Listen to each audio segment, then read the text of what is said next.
तो गाइस कैसे हैं आप सब। Welcome back to wings Udaan. This is Pankil Kapoor.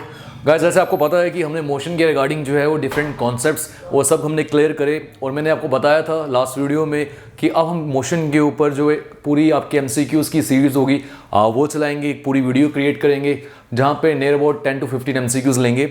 आज मोशन के रिगार्डिंग हम डिफरेंट एमसीक्यूज़ जो है उनके ऊपर बात करने वाले हैं। वीडियो को शुरू करने से पहले मैं बता दूं, हमारा फेसबुक ग्रुप है विंग्स उड़ान। You can follow, you can join that group. Plus you can also follow us on Instagram and the handle is wings_udan। Link मैं नीचे डिस्क्रिप्शन बॉक्स में दे रहा हूँ। अभी मैं आपको स्क्रीनशॉट का लेने का वक्त दे रहा हूँ, आप ले लीजिए।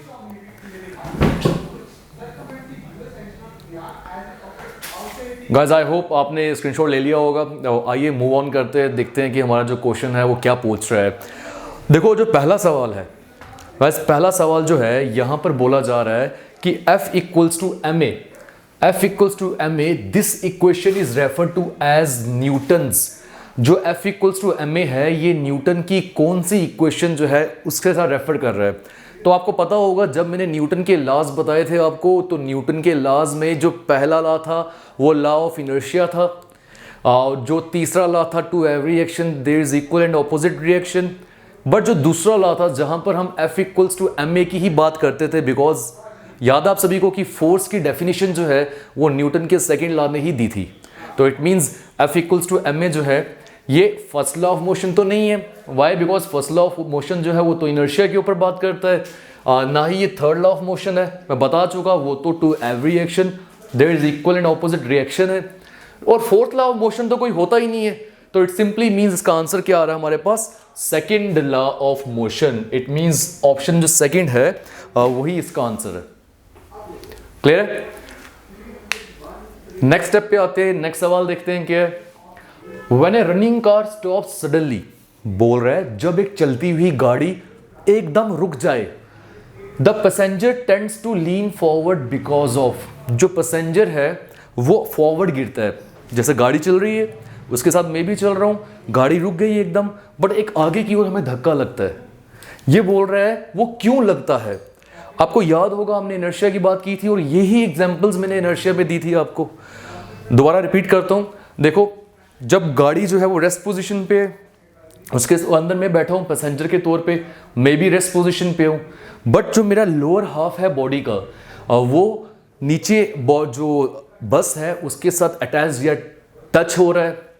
तो क्योंकि पहले बस रेस्ट पे थी, मैं भी रेस्ट पे था, जैसे ही गाड़ी चली तो जो लोअर पोर्शन है ड्यू टू लोअर पोर्शन जो है वो भी चलने शुरू हो जाएगा। वाई? बिकॉज गाड़ी चल रही है। बट जो मेरा अपर पोर्शन होगा वो तो रेस्ट पे था, डायरेक्ट कांटेक्ट भी नहीं है बस के साथ। It will continue to remain at rest, कुछ देर के लिए वो रेस्ट पे रहेगा इनर्शिया की वजह से। तो इस वजह से इसको बोला जाता है इनर्शिया ऑफ रेस्ट। बट ये कौन सा इनर्शिया ऑफ मोशन। वाई? गाड़ी चल रही है, मैं बैठा हूं, मैं भी चल रहा हूं, बट लोअर हाफ जो है मेरा वो गाड़ी के साथ अटैच्ड है, टच वाली फॉर्म में है। तो जैसे ही गाड़ी रुकी, लोअर पोर्शन जो है मेरा वो तो रुक गया, बट अपर पोर्शन चल रहा था क्योंकि उसके पास इनर्शिया ऑफ मोशन था। तो इट मींस इसीलिए जब गाड़ी रुकती है हमें आगे की ओर धक्का लगता है, और थोड़ी देर के बाद तो हम अपनी बॉडी को संभाल ही लेते हैं। क्लियर है point?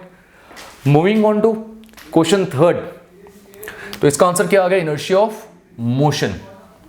Clear? Moving on to question third, बोल रहे हैं an odometer of a vehicle measures, कि जो व्हीकल का ओडोमीटर होता है वो क्या मेजर करता है।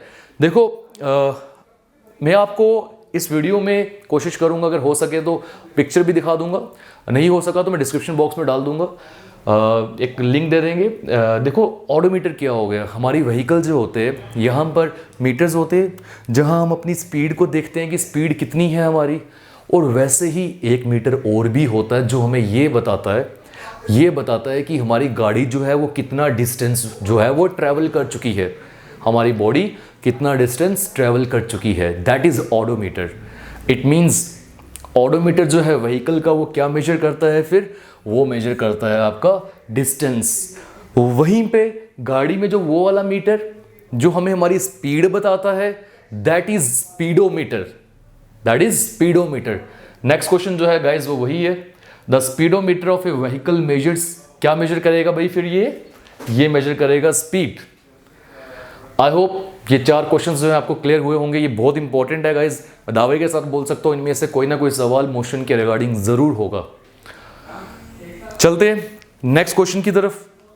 देखो नेक्स्ट क्वेश्चन क्या बोल रहे हैं, if a body covers 8 metres in every second, हर एक सेकेंड में बॉडी जो है वो 8 मीटर जो है वो कवर कर रही है हर एक सेकेंड में, तो बोल रहा है then its speed and acceleration respectively is, तो उसकी जो स्पीड है और जो उसकी एक्सेलरेशन है वो क्या होगी, इनमें से वो क्या होगी। अब मैं आपको समझाने के लिए एग्जांपल यहां लिख रहा हूं। इसने बोला हर एक सेकंड में कितना ट्रैवल कर रहा है, 8 मीटर्स। नेक्स्ट सेकंड में भी कितना ट्रैवल किया, 8 मीटर्स। फिर नेक्स्ट सेकंड में भी कितना किया, 8 मीटर्स। और आपको याद होना चाहिए इक्वल इंटरवल्स ऑफ टाइम में इक्वल डिस्टेंस ट्रैवल करता ही है अगर हमारी बॉडी, तो यूनिफॉर्म मोशन होता है। मैं बोल सकता हूं कि यहां उसकी स्पीड कितनी हो गई, 8 मीटर्स पर सेकेंड। दूसरी कंडीशन में कितनी हो गई, 8 मीटर्स पर सेकेंड। थर्ड कंडीशन में कितनी हो गई, 8 मीटर्स पर सेकेंड। तो स्पीड क्या कांस्टेंट नहीं हो गई, बिल्कुल कांस्टेंट। अब रेस्पेक्टिवली का मीनिंग क्या हो गया, समझना। पहले उसने स्पीड पूछा है तो ये जो ऑप्शंस में पहली चीज दी होगी वो स्पीड की बात कर रहा होगा। एक्सेलरेशन बाद में पूछा है तो कॉमा के बाद वो एक्सेलरेशन की बात कर रहा है। तो स्पीड हमारी क्या आ गई फिर, कांस्टेंट। इधर भी 8, यहां भी 8, यहां भी 8। तो कांस्टेंट जो है पहले में तो नहीं है, दूसरे में और तीसरे में है। अब डिपेंड करता है एक्सेलरेशन के ऊपर चलते हैं। देखो जब बॉडी की स्पीड कांस्टेंट, अगर बॉडी की स्पीड कांस्टेंट है तो बॉडी तो स्पीड चेंज नहीं कर रही, एक्सेलरेट नहीं हो रही। यूनिफॉर्म सर्कुलर मोशन में स्पीड कांस्टेंट होने के बावजूद डायरेक्शन चेंज होती थी, तब एक्सेलरेशन बोलते थे, मैंने पिछले वीडियो में बताया। बट यहां पर कोई बताया नहीं है कि वो यूनिफॉर्म सर्कुलर मोशन है, इट मींस वो स्ट्रेट मोशन होगा। तो क्योंकि स्पीड कांस्टेंट है इट मींस एक्सेलरेट कर नहीं रही, तो एक्सेलरेशन कितनी हो गई, 0। तो हमारा कौन सा ऑप्शन सही हुआ, थर्ड, जहां इसने बोला है कि इसकी एक्सेलरेशन कांस्टेंट है और वो कितनी है, 0। 0 इज ऑल्सो कांस्टेंट नंबर ना, अगर वो चेंज नहीं हो तो। आई होप ये 5 सवाल जो है आपको क्लियर हो गए होंगे। शायद आपको मेरे चेहरे पे टायर्डनेस दिख रही होगी, बिकॉज आज सुबह की आई थिंक 5th वीडियो है जो मैं शूट कर रहा हूँ, तभी ऐसा है। ठीक, कोप अप कर लेना। नेक्स्ट पे आए, question 6, the speed of a vehicle in kilometres per hour is 54 kilometres per hour. बोल रहे किसी भी गाड़ी की स्पीड जो है किलोमीटर्स पर आवर में वो 54 किलोमीटर्स पर आवर है। तो आप बताइए मीटर्स पर सेकंड में उसकी स्पीड जो है वो कितनी होगी। मैथ्स में इस क्वेश्चन का बहुत इंपॉर्टेंस है, बिकॉज मैथ्स में ये बहुत बड़ा रोल प्ले करता है in solving different questions, numericals. Physics में भी पूछा जाता है, ये पूछा गया है एसएससी के एग्जामिनेशन में। देखो इसे कैसे करेंगे, whenever you have to convert from kilometer per hour to meter per second multiply by 5/18, and whenever you have to convert from meter per second to kilometer per hour then इसका reciprocal 18/5 से आपने multiply करना है। अब ये क्यों करना है ये मालूम होना भी बड़ा जरूरी है। देखते हैं, पहले मैं आपको बताता हूं कन्वर्ट करके क्या आंसर आ रहा है। मैं यहां कर रहा हूं, देखो 54 है ना, इसे कन्वर्ट करना है हमने किससे, किलोमीटर पर आवर से मीटर्स पर सेकंड में।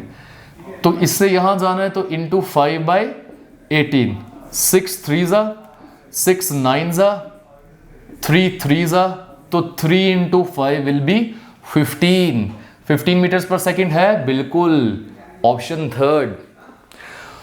अभी आप में से मैक्सिमम स्टूडेंट्स को ये लग रहा होगा सर 5/18 से क्यों किया, या क्या कारण क्या है इसका, तो ये क्लियर करना भी ज़रूरी है, सिर्फ याद नहीं रखना है। देखो मैं यहाँ बता रहा हूँ आपको, हमें पता है कि किलोमीटर पर आवर की बात करते हैं। 1 किलोमीटर में कितने मीटर्स होते हैं, 1000। 1 घंटे में कितने सेकंड्स होते हैं बताइए, 1 घंटे में कितने सेकंड्स, बिकॉज हमने मीटर्स पर सेकंड में जाना है ना। तो 1 घंटे में 60 सेकंड नहीं होते, 60 मिनट्स होते हैं, और हर एक मिनट में 60 seconds. 60 into 60 is 3600, it means 1000/3600 seconds. ये 2 0 कट हो गए, 2 5 जा 2 18 जा, तो देखो हमारे पास 5/18 मीटर पर सेकंड नहीं आया, it means 1 kilometre per hour जो है वो 5/18 मीटर पर सेकेंड होता है, तभी हमने यहाँ पे 5/18 से मल्टीप्लाई किया। I hope now you got the point. तो अभी हमारे 6 सवाल जो है वो कंप्लीट हो गए। Moving on to question 7th, the inertia of a body depends upon which of the following physical quantities. Body का जो इनर्शिया है वो इनमें से कौन सी फिजिकल क्वांटिटी पे डिपेंड करता है। इनर्शिया क्या होता है, रिपीट करो, सोचो। मैंने बताया था बॉडी में खुद की क्षमता अपने स्टेट को बनाए रखने की, रेस्ट पे है तो रेस्ट पे, मोशन पे है तो मोशन में, जिस डायरेक्शन में मूव कर रही है उसी डायरेक्शन में मूव करेगी जब तक बाहर से कोई फोर्स ना लगाई जाए। और मैंने एक एग्जांपल दी थी कि भाई 2 में पर्सन ए, ये पर्सन बी को बिठाया है, ये पतला है, ये थोड़ा सा हैवी है, मोटा है। इन दोनों को मैंने इनकी रेस्ट पोजीशन से हटाना है, तो जल्दी कौन हट पाएगा, ए या बी? ऑब्वियसली बात है ए, बिकॉज उसका जो मास या वेट है वो कम है। बी को हटाने के लिए वक्त लगेगा, ज़्यादा फोर्स लगेगी। इट मीन्स बी में ज़्यादा इनर्शिया है क्योंकि वो अपनी स्टेट को बनाए रख रहा है। तो इनर्शिया फिर मास पे डिपेंड किया, और मैं बता चुका हूं पहले ही। तो क्वेश्चन 7 का आंसर क्या आ गया, मास। Clear guys? 3 सवाल रह गए, इस पे आते हैं।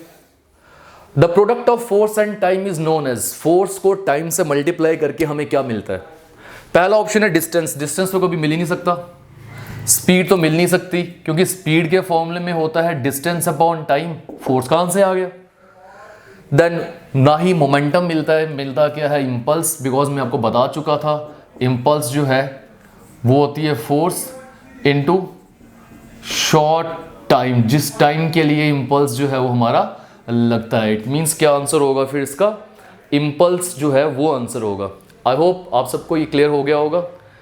गाइज नेक्स्ट पे आते। Every action has an equal and opposite reaction is Newton's the most easiest question. बोल रहे मेरे को लगता है इसको बताने की जरूरत नहीं पड़नी चाहिए, बिकॉज इस पर हम काफी बात कर चुके हैं। हर एक एक्शन का इक्वल और ऑपोजिट रिएक्शन होता है। ये न्यूटन का कौन सा लॉ है? 3rd law. याद है सभी को? ये हो गया न्यूटन का 3rd लॉ ऑफ मोशन। एक लास्ट पॉइंट रह गया, उस पे आते हैं। बोल रहे हैं what is the meaning of trajectory. Trajectory का मीनिंग क्या होता है? गाइस याद है प्रोजेक्टाइल समझा हमने। प्रोजेक्टाइल क्या चीज होती है? जिसको थ्रो किया जाता है वो प्रोजेक्टाइल। जिस रास्ते से वो जाता है, जो उसका पाथ होता है, दैट इज ट्रेजेक्ट्री।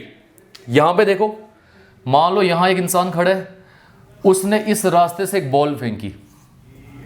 अब ये जो रास्ता है ना, इसको मैं क्या बोलूंगा? इसी को मैं बोलूंगा ट्रेजेक्ट्री। तो कौन सा ऑप्शन सही हुआ? इट मीन्स इसने बोला what is the meaning of trajectory, तो trajectory is the path of projectile. Option 3rd। Trajectory कोई मेजरिंग डिवाइस है? नहीं। ट्रेजेक्ट्री कोई वेलोसिटी है? बिल्कुल नहीं। क्या ट्रेजेक्ट्री हॉरिजॉन्टल रेंज है? नहीं। हॉरिजॉन्टल रेंज तो ये होता है, ये वाली दूरी। ट्रेजेक्ट्री क्या है कि हमारे प्रोजेक्टाइल ने कितना रास्ता ट्रेवल किया, कितना पाथ कवर किया।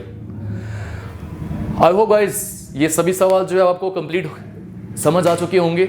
ये मैं दावे से बोल सकता हूँ, not only for JKSSB account assistant but also for the coming SSC examinations, RRB, NTPC and that every examination जहां पर भी इस साइंस क्वेश्चन का यूज है। तो आज के लिए इतना था गाइस, मिलते हैं नेक्स्ट वीडियो पे। आज के लिए इतना रखते हैं। Thank you, thanks a lot.